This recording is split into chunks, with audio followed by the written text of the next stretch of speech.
Hello, my name is Johannes Nyholm and I'm here to talk about KOKO-DI KOKO-DA.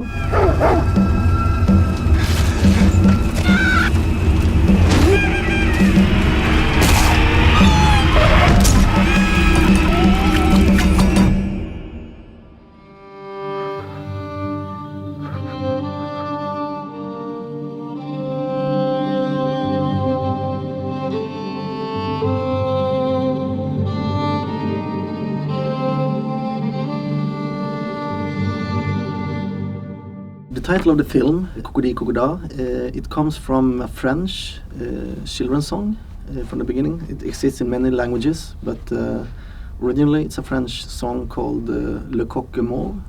It's like a song that repeats itself, like a canon. You sing it in canon and it repeats itself over and over again. It's a sad and a bit morbid song. There are three mythological characters that has a big part in the film. They look like fairy tale characters. They are kind of comic characters, but also extremely mean. You don't really know why they are so mean, what they come from, what their goals and intentions are. They feel really irrational, and they just come and attack this couple over and over again, like something that you can't escape. It's not important for me to make people understand exactly what they represent. I want it to be open. I used to see them just as an ordeal in a general way that you have to pass to go through with your life. Some obstacle for you that you have to confront.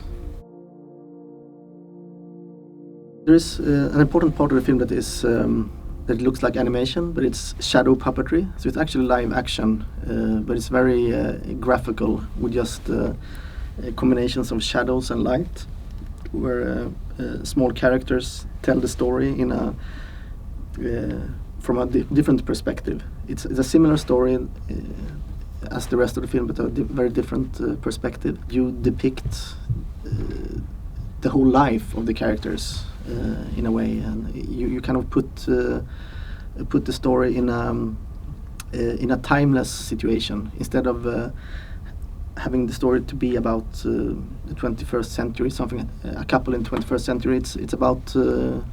It's about humanity as a whole. It's told through a technique that was invented thousands of years before the film camera. You cast shadows on a wall. And that's the technique I'm using. I want to add a poetic and a bit timeless perspective to the story. There's a very aggressive dog in the film, but in reality, of course, it's the nicest dog in the world. It's not alive anymore. We shot that part with the dog a long time ago, so unfortunately, it's not among us living anymore.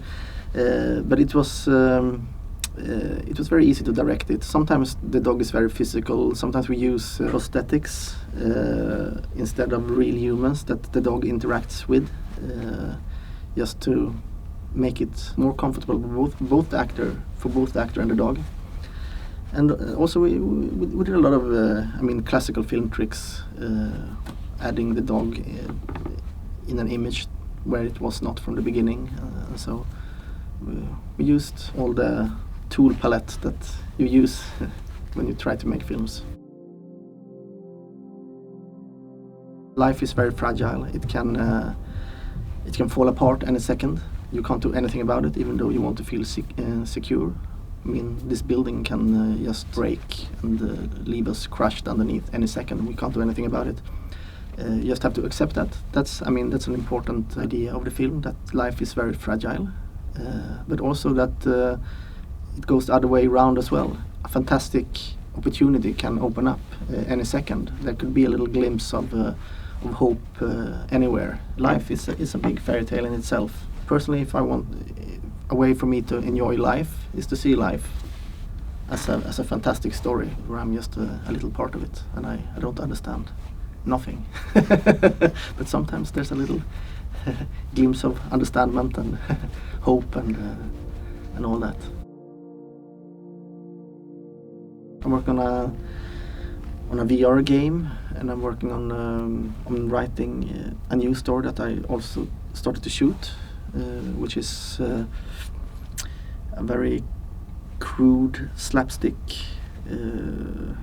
story with very extreme, ugly, dirty characters that lives in a desolate city, an empty city, that everyone has moved out because the factory is closed down, and so it's just an empty city, and then we have those characters running around there and doing really stupid stuff. It's kind of a post-apocalyptic slapstick nightmare.